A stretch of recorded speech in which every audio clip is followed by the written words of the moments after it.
quit my $167,000 a year job as a software engineer in corporate America after I had these experiences. I haven't told this full story before, and I'm a little nervous if it gets out to other people who may know the people that I'm referring to in this video, because I don't really want them to see it, but I'm scared of doing it, so I have to do it. Just like everyone else from a young age, I was told to go get a job. I had Italian immigrant parents, and they gave me the classic immigrant options for what career I could choose. It was either lawyer, doctor, or engineer, all because those all made a lot of money. And I had a feeling that if I made a lot of money, it made them feel like that they looked good, so yeah, that's just an assumption. And of course, I wanted to make a lot of money. That mattered a lot to me. But what also matters to me is how you actually make that money. So after graduating college, I got my first full-time job as a software engineer. To most people, right, I made it. I was making $63,000 a year to start. After being a broke college student, having no money at all, I felt like I was a big boy money-wise because I had tons of cash. So originally, I didn't mind working, but that feeling didn't last very long. Fast forward to 3 Fridays into my first job. I usually get there a little bit earlier than everyone else, so I was in the office early. But everyone's doors were closed for some reason. Normally, people keep their doors open, so it was odd. I just thought everyone was off because it was a Friday, so I just got to working, and after an hour of me sitting at my desk and working, I got up to go get some water. And when I go up and get some water, I look around and I see large groups of people hanging around a few people's offices. And of course, you needed to convince me to go take a break from work or not. I literally just went to go check out to see what was going on. I couldn't get too close to see what was happening on the inside because there's too many people around each of the room's doors. So I decided to tap on one of the shoulders and ask one of the workers there what the hell was going on. And he told me that the guy whose office it was just got laid off. And look, I was 22, my first full-time job. I never got laid off before, but I never thought it was a big deal to get laid off. It obviously sucks for you to go get another job, but this hit different. I waited till everyone cleared out, and I spoke to the guy Larry whose office it was. I told him I was sorry for hearing that he got laid off, right? It sucks. But his response changed my mindset forever. He started tearing up right in front of me and saying that he just spent his entire life savings to put his daughter into school, covered his entire daughter's tuition, and now he had nothing left to cover his mortgage or any of his living expenses. And so here I am, 22, and he's like 30, 40 years older than me, and I'm shocked. I'm thinking, is this going to be me in 30 years? Am I just going to work for a company? They're going to say, you did a great job, and then one day they're just going to lay me off and I'm going to have nothing to own from it? That's not the life I envisioned. I already hated the fact that I had to ask someone permission just to take off or work from home. I just couldn't do that myself. I couldn't just have that autonomy. I had to ask my boss if he would so grant me the permission to do it. I also fucking hated the fact that I had to show up somewhere every single day, just to sit there sometimes, even if I got all my work done, just to say I was there from 9 to 5. It made no sense to me. All I wanted to do was live a life where I can control my life and my time. It felt like I worked the first 22 years of my life in college, also I could just then work the rest of my life away in a job. But this experience where I witnessed 25 people get laid off completely changed my mindset, and it really finally clicked in. I knew I didn't want a job long term at this point, but I still had a long way to go. I had to find a way to make money on my own. I knew I didn't want to rely on a job, at least for one source of income, because if I did that, then I would be leaving myself in a very vulnerable position. If I ever got laid off, I'd lose all of my income. So that night I went home and I started searching for solutions. And that's where I initially came across real estate investing, but it just seemed like a really big and overwhelming thing for someone who is 22, and so I just decided to put that to the side. I kept learning about it, but I just put it to the side. I spoke to one of my friends, and he suggested that we should start an FBA, Amazon FBA business together. And so that made a lot of sense because it seemed like a lot of people were making money with it, and I didn't need $40,000, $30,000, $60,000 to start it. So from that moment on, fast forward till a year later, I've been working on the Amazon business. We tried out a bunch of different products. I saved up $8,000 from my job, which to me was like more money than I ever had in my bank account. And so I decided I'm going to quit my job and go all in on my Amazon FBA business, which at this point in time we were selling bamboo cutting boards. And I thought, there's no way I'm going to fail. I have products to sell. We're going to make money from it.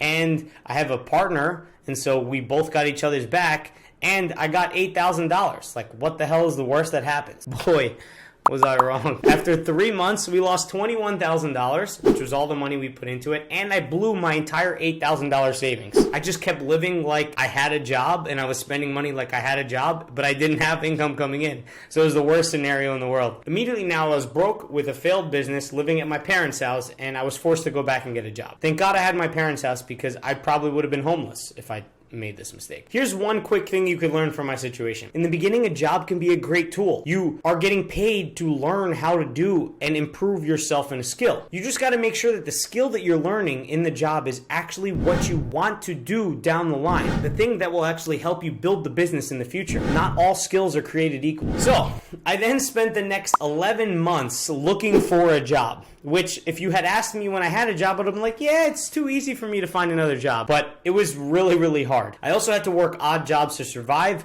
I did a couple delivery jobs here and there. I worked for a couple, and I also went to work with my dad a couple times just to try to make some money there as well so I could cover my bills. And after having 14 months of no freaking job, I finally got a new one, making $114,000 a year as a software engineer. And while this was a step forward, it also was a step back for me. Because I failed at my Amazon business so badly, I was scared. The only way I've ever made money in the past was from a job. And so all this did was reinforce the idea that I only can make money from a job and I can't make money elsewhere. I never successfully made money on my own as a business owner. Also, after failing at Amazon FBA, I had no clue where to start. I was lost. Like, what business would I try now? I kept learning about real estate investing, but it still was too early. I was 24. That's way too much. So after a year working at that job and spending some money now because I had no money for so long, I decided to get a new job as a senior software engineer at $150K a year. Now, this is where things got interesting. I was making a lot of money for a guy who's 24. And now I started saving up money. I got up to 30K and I knew I had to do something with it. And the whole time, like I said, I was learning things like, how do I open up an ice cream store? Like, one of my coworkers started an ice cream store and he said, you want to open up another one?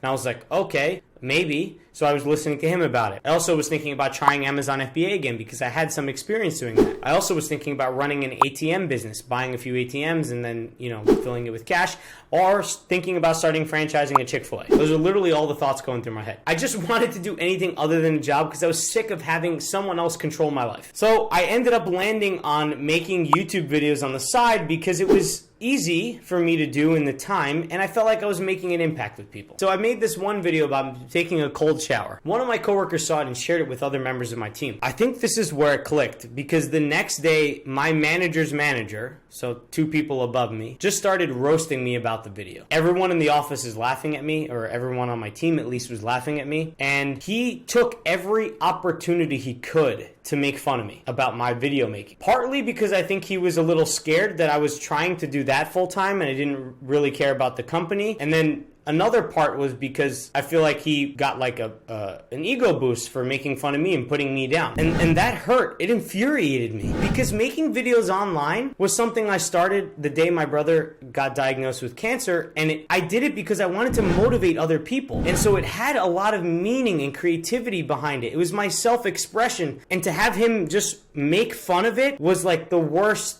thing in the world for me. Even though not that many people were watching my videos, at least I felt like I was making an impact. He would make fun of me like literally everywhere we go. Meetings, happy hours, just walking around the office. It didn't matter. And the thing was like I couldn't like make fun of him back, mainly because he's my boss's boss. He controls my paycheck. And so I had to find a way to leave. That was just the final straw. And so it then took me 2 years of me being there to try to get to the next stage because I couldn't quit right away because I was paying $2,100 in rent every single month. But also, if I went to go get another job, it would be like the same thing. I would just be getting paid probably the same amount or maybe a little bit better, and I wouldn't enjoy it there. So I started going back to the thing that I kept going back to, which was real estate investing. And I realized, okay, that is going to be the thing. That is my golden ticket. That is the thing that's going to help me get free. And initially thought it would be a lot quicker than it originally took. So I spent my $30,000 that I had savings and I bought my first rental property. At this point in time, I was making $500 a month in passive income, which was great, but it wasn't nearly enough of what I needed. And so I had to work on getting more. 3 months later, this is at the start of the pandemic, I ended up buying 2 more properties. I partnered with my dad to get there quicker. So now I'm making a little bit more. And then in 2021, I bought 3 more properties. And it was great. I couldn't quit still. I still needed more. And not only that, through my YouTube channel and my TikTok, I started teaching people how to invest because I was passionate about it. And so I started providing classes. I started teaching people through a course. I started teaching people in my membership. I started teaching my people through my book, through selling products, through doing sponsorships and affiliates. That helped increase my income. Fast forward to February 2022. 2021, I'm still at my job, and luckily we're working remote, so I didn't have to deal with my manager's manager every single day, because it was starting to get to me right before the pandemic. Like, I think if the pandemic kept going, it didn't happen, I probably would have quit a month or two later because I couldn't handle it. And getting to work remotely definitely helped with my well-being. So at this point in time, I'm probably making $2,000 to $4,000 a month passively or through my TikTok and Reels and YouTube channel, and it's good enough to cover my cost of living. Now, I was in a mastermind with other coaches and other people that are doing this stuff full time, and they kept pushing me to go all in on my rental properties and my TikTok. But I was scared as hell, because the last time that happened, my girlfriend broke up with me. I lost $21,000. Oh yeah, I forgot to mention that. My girlfriend broke up with me right after I quit my last job. I lost $21,000. I spent 14 months looking for a new job, but I committed to leaving my job at the end of April 2021. And now we're about 10 months out from when that happened, and I'm still here. It has been a lot of work. Like this morning, I woke up at 2 o'clock in the morning, and I didn't fall back asleep till 7:30. I took like a 2-hour nap, but I basically worked from 2 o'clock in the morning to 7:30, and now I'm working still at 1 o'clock, and I'm going to be working for the rest of the day. But at least every single hour that I'm putting in right now is going towards a future dream of mine. One where I've retired my dad, one where I've retired my mom, one where I've helped my entire brother, sister, and family be financially free, and my future family. And I'm getting to work on things that actually make an impact in the world, like helping people get started with real estate investing. And I think another huge benefit of me not having the job is that I get to be around people that lift me up and are actually working towards a dream themselves. Whereas at a job, most people there don't have a dream. They're just happy to be getting paid every paycheck. And nothing wrong if that's the life you want to live, but that wasn't the life that I wanted to live. Okay, so what can you learn from this story? If you're someone who enjoys controlling your life and time, then a job is never going to be the answer for you. This was something that I first realized when I first stepped foot in the office. It was nice making money, but I absolutely hated being told what to do and be told where to be. But you just can't quit your job, likely because you have rent to pay, or you have groceries, or you have a family to take care of. And so while you're at this job, what I want you to do is find ways that you can start making money right now. You want to find an area that you're already good at, something that you are passionate at and you enjoy, and something that is high paying. It needs to be a combination of at least 2 of these 3. I would argue that high paying is the most important one. This will allow you to start building some income on the side. This way you can start increasing your savings. This way you can leave a job if you need, and prove to you that you can start building the business full time eventually. The second thing you need to realize is that trading your time for money is the worst position to be in. There are only so many freaking hours in the day, and there's only so much you can get paid for an hourly rate, especially if you're working W-2. You need to find ways to make money working for you when you are not working. That's honestly why I love content creation and real estate investing. With real estate investing, I do a lot of work upfront, buying a property, fixing it up, getting tenants in there, and then afterwards, it is passive. It's making me money over time, as long as that property is rented out. Same with content creation. I can write a script when I want, I can record a video when I want, and I can edit it when I want and post it when I want, right? That's all on my time. And then if the video is good, it works well for me. It will still get views, which will get me followers, which allows me to sell more products, sell affiliates, and sponsorships. This helps remove the time associated with money. And I'm not saying it takes no time at all, right? It takes a lot of time up front. It took me 6 months to write my book before I got paid $1. But now my book is selling every single day, and I don't have to be there to sell it. The goal is to create things that over time will make you more money than the time you put in originally. And the third thing you need to learn is to start now. Stop freaking waiting. By the time something happens to you, it's always too late. Don't wait to be like Larry, who got laid off, and don't wait to be in a position like me where your manager's manager is starting to make fun of you because you care about something and you feel like you're in a crappy situation. You don't want to be stuck in a crappy environment. Find a way to start now. Pick something you're good at. Pick something that makes a lot of money and something you care about. Start selling that service or skill, whatever it is, and start building the business on the side while you have a job. If there's one thing I learned from this whole thing, it's going to take you a lot longer to get to where you want to be. I've been making videos for 5 years, okay? 5 years. This last year I didn't make a lot of money, but I'm starting to see the upside potential now. Also, it can fail a lot quicker than you think. My Amazon business failed in 3 months, but if you had asked me before, then I would have thought it would have lasted 2 years. years before it would fail. So starting now will allow you to work on it for a while actually you're making money from your job, and you can start spending some of that money to invest in the business and building up your experience. This way, when it's time for you to quit, you got plenty of experience doing the thing you're doing. Some people don't mind having a job. That's totally okay, but this video is not for you. But if you're like me and you want to control your life and time, then click the video on screen, because I will show you how much I'm making from my 5 rental properties right now. This way you can see what it's like if you get started today and how much money you can be making. Catch you